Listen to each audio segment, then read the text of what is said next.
Do you still remember the feeling of spotting that teal roof from the back seat of your father's station wagon? That moment when the highway had been nothing but asphalt and pine trees for 100 miles, and then there it was, rising off the exit ramp like a beacon, the Texaco flag snapping in the wind. 4,000 miles of yellow billboards had been counting down to this exact moment. Stuckeys 50 miles ahead, Stuckeys 20 miles, Stuckey's next exit. And your mother would say, "We are not stopping." And your father would already be putting on the turn signal because he needed gas anyway, and you knew what was coming. The rubber alligators, the toy tomahawks, the shot glasses you were not allowed to touch, and that smell. Yes, warm caramel and roasted pecans rolling out of the candy kitchen in waves so thick you could taste them before you even opened the door. 368 stores across 40 states, 4,000 billboards, more roadside locations than McDonald's had restaurants. And it all started with a man who could not afford to feed his mules. This is the story of Stuckeys. And if you ever bought a pecan log roll from behind that candy counter, this is your story too. A $35 loan and a truck full of pecans. Williamson Sylvester Stuckey was born March 26, 1909, in Wilkinson County, Georgia. His family moved to Eastman, a small town in Dodge County, about 145 miles southeast of Atlanta, when he was still an infant. His father, William, farmed cotton. His mother, Sally, kept the family together. And they were poor. So poor the mules would collapse from hunger in the middle of the field, and young Sylvester had to physically lift them off the ground to get them working again. He hated every minute of that life. He escaped to the University of Georgia to study law. But in his third year, the Great Depression crushed rural Georgia. Cotton prices cratered overnight. Sylvester dropped out and came home to a family drowning in debt. Desperate for any income, he went to a local pecan warehouseman named Fred E. Bennett Sr. and begged for work. Bennett looked at this broke college dropout and gave him the advice that would change American roadside history forever. He said, "Why don't you ride around the country and buy up some of these pecans? These fellas are growing around here, and I will try and sell them for you." Where Stuckey went to his grandmother, Cora Lee Williamson. She reached into her savings and gave him everything she had, $35. That was it. That was the entire startup capital of what would become a 368-store empire.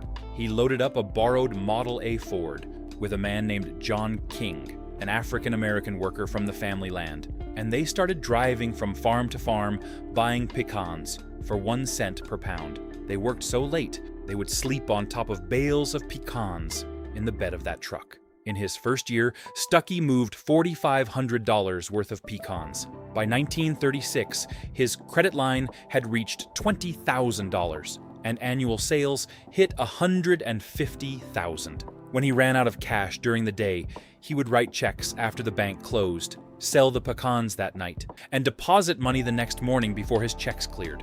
If that float scheme had failed even once, Stuckey's would never have existed. The woman who invented the pecan log roll.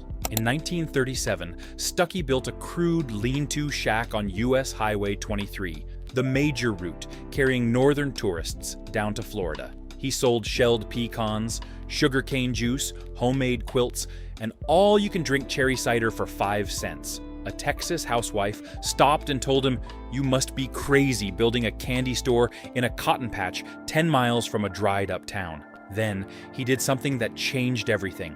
He pulled his wife, Ethel Stuckey, away from her weekly bridge game and told her to whip up some pecan pralines. Ethel had zero candy-making experience. None.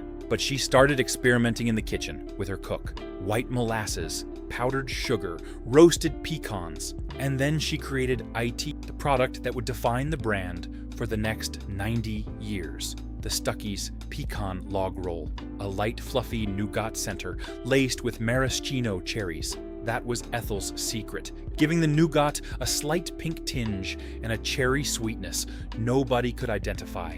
Hand-dipped in fresh-made buttery caramel from an antique copper kettle, then rolled in roasted pecan chips. The combination was unlike anything on the market. Airy nougat, sticky sweet caramel, crunchy pecans. And it was engineered for car consumption, handheld, individually wrapped, satisfying enough to quiet children in the back seat for 50 miles. That recipe has never been changed. It is still made with Ethel's maraschino cherries today. If you ever bit into a pecan log roll at a Stuckey's, tell us in the comments. Yeah, what year was it? And which highway were you on? We want to know. The Teal roof that conquered America. World War II nearly killed the business. Gas rationing forced one store to close. Moonshiners robbed the Hilliard, Florida location, stole the sugar supply, and burned the building to the ground. But Stuckey survived by landing government contracts, making candy for the troops. He gave bus drivers ration stamps to convince them to stop at his remaining store.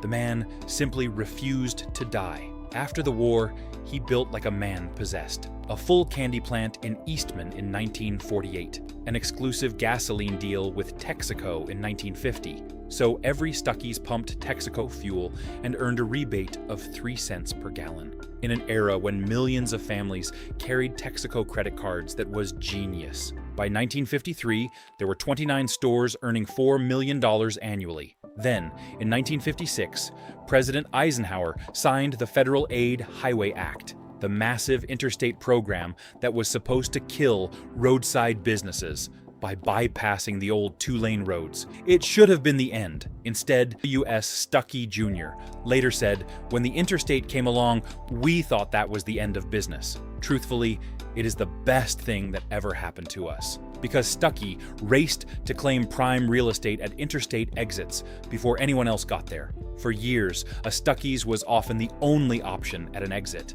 No McDonald's, no Exxon, no Holiday Inn, just that teal blue roof. And that roof was no accident. The steeply sloped turquoise design was chosen for maximum visibility from the highway. These Stuckey placed stores on hills and rises so drivers could spot them from miles away.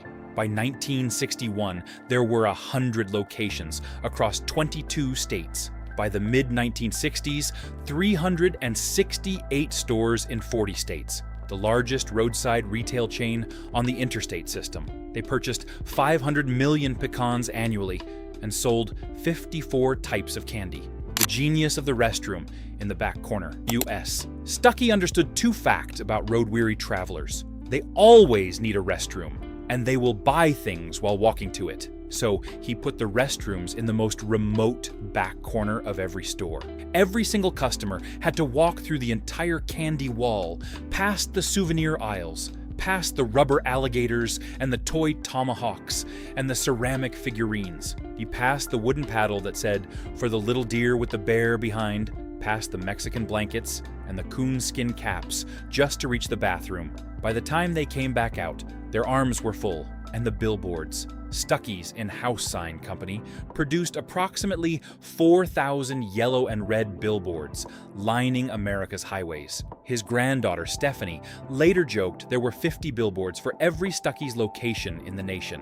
They borrowed the Burma shave technique of sequential countdown signs. Stuckey's 50 miles ahead, then 20, then 10, then 5, then 2, then slow down Stuckey's 1,000 feet. By the time that last sign appeared, with children screaming in the backseat who had been counting down for an hour, bypassing was psychologically impossible. The most coveted Stuckey's collectible today is the Anchor Hawking Fire King Coffee Club mug. Milk glass with aqua stripes and a red logo.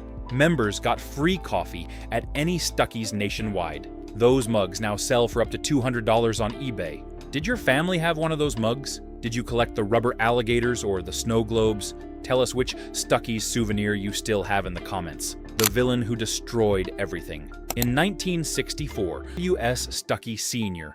made the decision that would haunt his family for decades. He merged the entire company with Pet Incorporated, a St. Louis food conglomerate, for an estimated $12 to $15 million in stock. Pet was not a pet food company. It was a massive corporation built on pet evaporated milk, and under its aggressive young CEO, Theodore R., you would gamble. It had been swallowing brands like Whitman's Chocolates, Old El Paso, and Progresso Soups.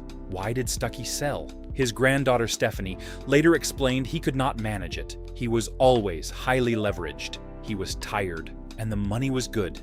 He sold everything: the candy plant, the trucking company, the billboard operation, the franchise system, the trademark, the entire empire gone. For a few years, it worked. Gamble had a genuine personal relationship with Stuckey Sr. There was trust. There was a shared vision. But then in March 1969, Theodore Gamble died suddenly of a heart attack at approximately 44 years old. His replacement was a man named Boyd F. Schenck, a former laboratory technician who had risen through Pet's frozen foods division. Schenck did not care about Teal roofs or pecan log rolls. His priority was Wall Street. W.S. Stuckey Sr. was pushed out and forced into early retirement in 1970. His son Billy's assessment was devastating. He said instead of marketing what worked, Pet wanted to look good on Wall Street and let the company-owned stores go to hell to keep the bottom line up. The famous pecan log rolls were outsourced to unsupervised manufacturers who made them smaller and loaded them with high fructose corn syrup. Stores were neglected. The family touch vanished. Then came the kill shot. In 1978, IC Industries, a Chicago conglomerate built from the Illinois Central Railroad, completed a hostile takeover of Pet Incorporated. IC's CEO, William B. Johnson, was a corporate raider who did not care about candy shops. He began selling Stuckey stores for their real estate value. Locations not sold were simply closed. From a peak of 368 stores, the chain was gutted to approximately 75 by the mid-1980s. Hundreds of Stuckey's buildings were abandoned or worse, converted into strip clubs, trucker bars, porn shops, video poker parlors. The man who built teal-roofed family candy shops watched them turn into everything he despised. W.S. Stuckey Sr. died on January 6, 1977.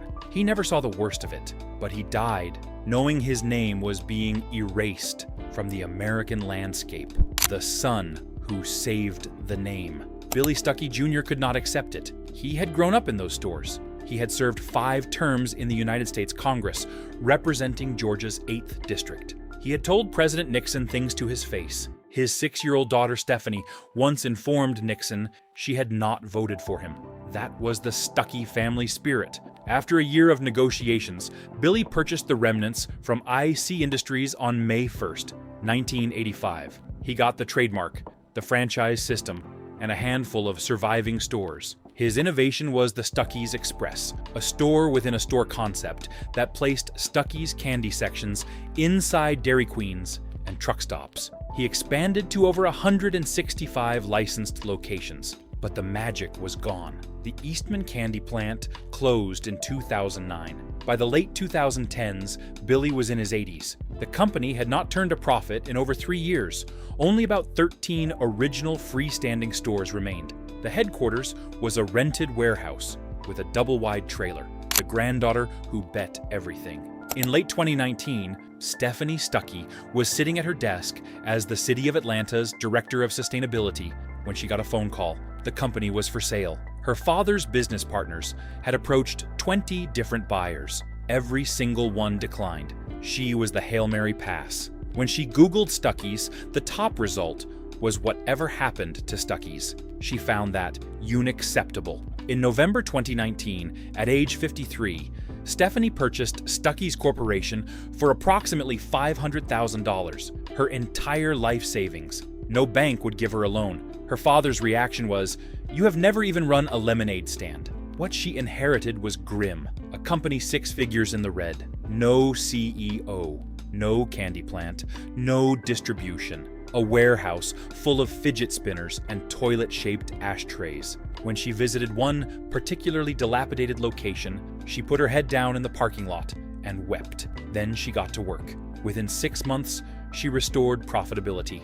In August 2020, she acquired Front Porch Pecans from R.G. Lamar Jr., a third-generation pecan farmer whose family had managed the Stuckey orchards for decades. In January 2021, she made the pivotal move, buying a 46,000-square-foot candy plant in Rennes, Georgia. For the first time since 1964, Stuckey's owned its own candy factory. Revenue exploded from $2 million to over $10 million by 2024. products are now in over 5,000 retail outlets. The pecan log roll is still made from Ethel's original recipe, with maraschino cherries. Her father eventually told her, "I am proud of you." Stephanie's response when she finally turned a profit: "I may not be able to run a lemonade stand, but I can run Stuckeys, a grandmother's $35 loan, a borrowed Model A Ford, sleeping on bales of pecans, Ethel's secret maraschino cherries, 368 Teal roofs across 40 states, 4,000 billboards counting down, restrooms in the back corner, Pet Incorporated buying the dream, Theodore Gamble dying at 44, Boyd Schenck gutting the brand, IC Industries raiding the corpse, Teal-roofed candy shops turned into strip clubs, Billy buying it back from a double-wide trailer, 20 buyers saying no, and a granddaughter betting her life savings on a name most people thought was dead. That is Stuckeys, built from nothing, stolen by strangers, saved by blood. If this story hit you in the chest, you need to hear what happened to Zenith, the television that sat in every American living room for 40 years, built by a man who started with a ham radio in a Chicago garage, destroyed by a decision so catastrophic that an entire American industry never recovered. That story is next. Subscribe so you do not miss it. And if you ever stopped at a Stuckey's, if you ever held a pecan log roll or a rubber alligator or one of those coffee club mugs, leave us a comment. Tell us where you stopped and when. Every traveler is a friend.